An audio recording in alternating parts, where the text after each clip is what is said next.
여러분 안녕하십니까? 응급실 대란 우려가 전국으로 번지고 있는 가운데 어제 서울의 이대목동병원에 이어 오늘은 경기 서남권 권역응급의료센터인 아주대병원 응급실이 축소 운영을 시작했습니다. 현장으로 가보겠습니다. 자, 정상빈 기자, 급하게 왔다가 헛걸음한 환자들이 적지 않았다는데 그럼 지금 응급실에 가도 성인 환자들은 진료 못 받는 건가요? 네, 맞습니다. 그래서 저희 취재진이 이곳 아주대병원 응급실 앞에서 종일 지켜봤는데요. 내내 한산한 모습이었습니다. 평소엔 하루 평균 70명 정도의 성인 환자가 찾아 꽤 붐볐는데 오늘은 아침 7시 이후 119 구급대의 도움으로 들어온 환자가 단 한 명도 없었습니다. 매주 목요일 오전 7시부터 24시간 동안 축소 진료를 하기로 결정했기 때문입니다. 오늘이 바로 그 첫날인데요. 성인의 경우에는 초중증 환자, 그러니까 당장 심폐소생술을 받아야 할 정도로 위독한 환자만 진료를 받을 수 있습니다. 하지만 이 사실을 모르고 응급실을 찾았다가 허탕을 친 환자들이 제법 눈에 띄었습니다. 취재진이 만난 한 60대 환자는요, 오늘 오후 동네 병원에서 뇌경색 진단을 받고 급히 이곳을 찾았지만 발길을 돌려야 했습니다. MRI 해갖고 뇌경색 받고 이 병원이 여기 아주대로 가라 그랬는데 뇌경색 안 된다는 거죠. 간 수치가 높아져 경기 여주에서 수십 킬로미터를 달려온 70대 환자도 임신 중 고혈압 증세로 병원을 찾은 7개월 차 임신부도 진료를 받지 못했습니다. 진료도 안 되고 이것도 안 되고 하니까 뭐 답답한 거죠 그냥. 전문의 14명이 근무하던 아주대병원은 전공의 이탈 후 3명이 사직한 데 이어 다른 4명도 그만두겠다고 했다가 병원 측의 설득으로 근무를 유지하고 있습니다. 응급의료의 위기감이 높아지자 정부는 전국 409개 응급실에 1대1 전담 책임관을 지정하고 이 가운데 진료 찾을 가능성이 있는 25곳은 복지부에서 집중 관리하겠다고 밝혔습니다. 또 오늘부터 오는 25일까지 전국의 기초단체장을 책임자로 하는 비상의료 관리 상황반을 운영하기로 했습니다. 지금까지 아주대병원에서 MBC 뉴스 정상빈입니다. 이런 가운데 오늘 아침에는 대학 캠퍼스에서 19살 신입생이 심정지 상태로 발견됐는데요. 불과 100여 미터 떨어진 곳에 대학병원이 있었는데 응급실에 여력이 없어 다른 병원으로 이송됐지만 의식을 찾지 못하고 있습니다. 천홍희 기자가 보도합니다.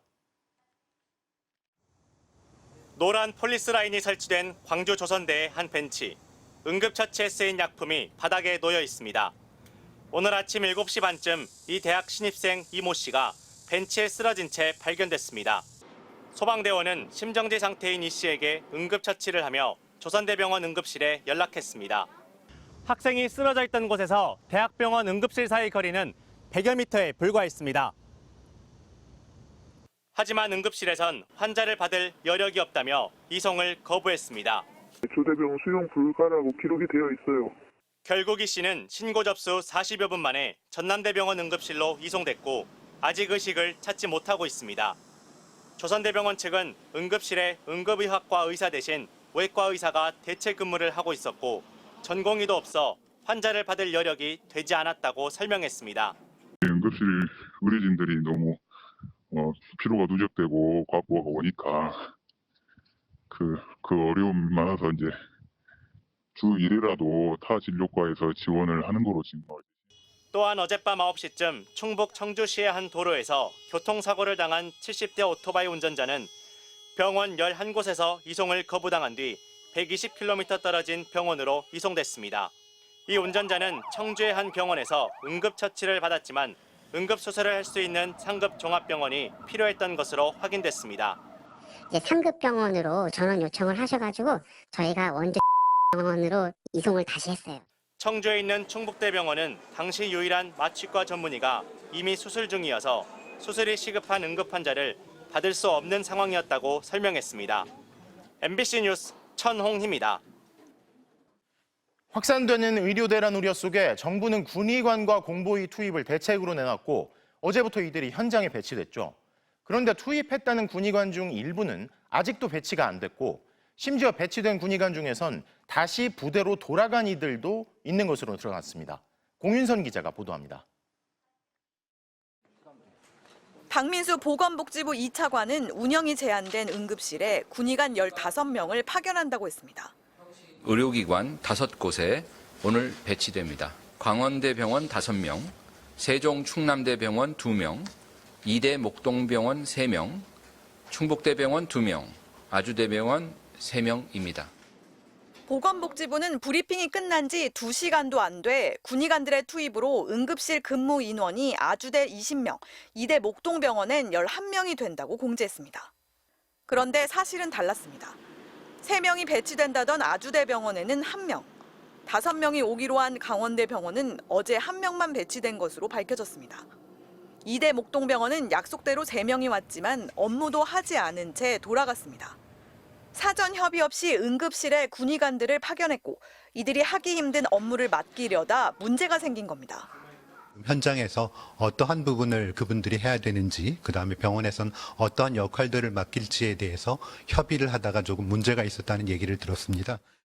이미 병원에 파견된 140여 명의 공보이들 사이에서도 우려와 불만의 목소리가 나오고 있습니다.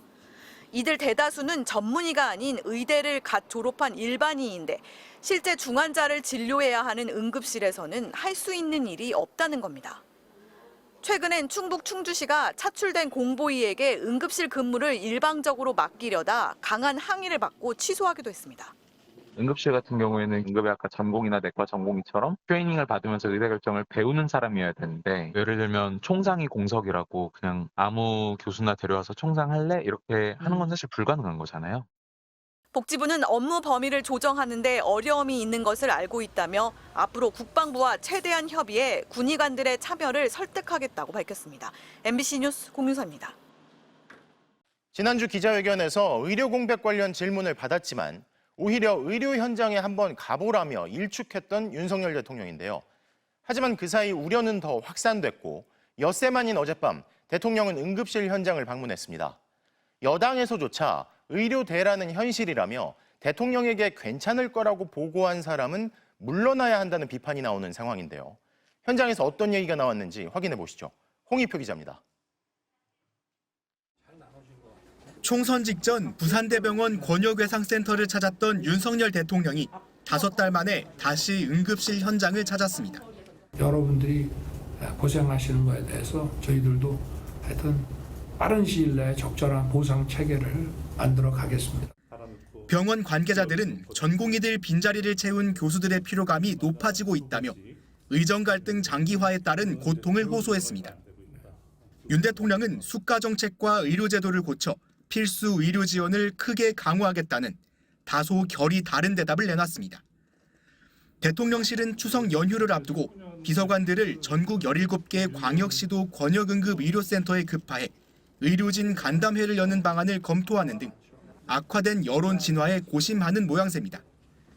하지만 야당은 정부의 안일한 인식을 그대로 둔 채 보여주기식 쇼만 해선 의료체계 붕괴를 막을 수 없다고 지적했고, 여당에서조차 의료 현장이 원활하다는 정부는 어느 나라 의료 현장에 가신 거냐는 비판이 나왔습니다.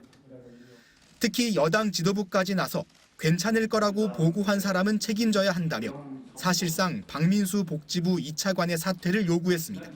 정부의 신뢰도를 떨어뜨린 데 대해 막말과 실언으로 국민을 실망시킨 데 대해 책임을 통감하고 당사자 스스로 거취를 결정하시기를 촉구합니다. 애초에 왜 2,000명이라는 숫자를 고집해 혼란을 자초했는지 이해하기 힘들다며 지도부 내 불만이 크다고도 전했습니다. 국민의힘 천목회는 박민수 차관과 토론회를 열려 했지만 박 차관이 하루 전 입장을 번복해 참석이 어렵다고 통보해왔다고 밝혔습니다. 이들은 여당 의원과 토론하고 설득할 용기도 없으면서 무슨 수로 국민을 설득하겠냐고 비판했습니다. MBC 뉴스 홍익표입니다. 이렇게 여권에서도 사퇴 요구를 받는 박민수 보건복지부 2차관은 윤석열 정부의 의료 정책을 주도하는 인물 중 한 명이죠. 차관이 되기 직전엔 대통령실 비서관을 지내기도 해서 박 차관의 말에 실린 무게감은 남다를 수밖에 없는데 최근 방송에 나와 했던 발언이 논란이 되고 있습니다. 윤수환 기자입니다. 추석 연휴를 앞두고 보건복지부가 내놓은 응급의료 이용 안내 홍보 자료입니다. 경증 환자들의 응급실 이용 자제를 강조하며 경중증 여부는 1차적으로 본인 판단이라고 안내합니다. 환자 스스로 그게 가능하냐는 질문에 박민수 복지부 2차관은 어제 이렇게 답했습니다. 본인이 이렇게 전화를 해서 알아볼 수 있는 상황이라고 하는 것 자체가 사실은 경증이라고 이해를 하시면 됩니다. 열이 많이 나거나 갑자기 배가 아프더라도 대부분 응급실에 갈 정도가 아니라는 겁니다. 어디가 찢어져서 피가 많이 난다. 이런 것도 사실 경증에 해당되는 거고요. 의료계에선 즉각 머리 아프다는 환자 중 뇌출혈인 경우가 비일비재하다. 배가 갑자기 아픈 건 심근경색 증상일 수도 있다는 지적이 쏟아졌습니다. 의료진의 정밀 진단을 거쳐야 증세의 심각성을 판단할 수 있다는 비판입니다. 환자 단체 측도 가당치 않다며 우려를 나타냈습니다. 각자 도생해라 이런 거와 똑같습니다. 손톱 밑에 가시만 박혀서 죽을 것 같은 고통이거든요. 그걸 어떻게 본인이 보고서 판단하라는 게 말이 됩니까? 박 차관의 발언을 두고 논란이 커지자 복지부도 내부 회의를 열고 대응책을 논의한 것으로 확인됐습니다.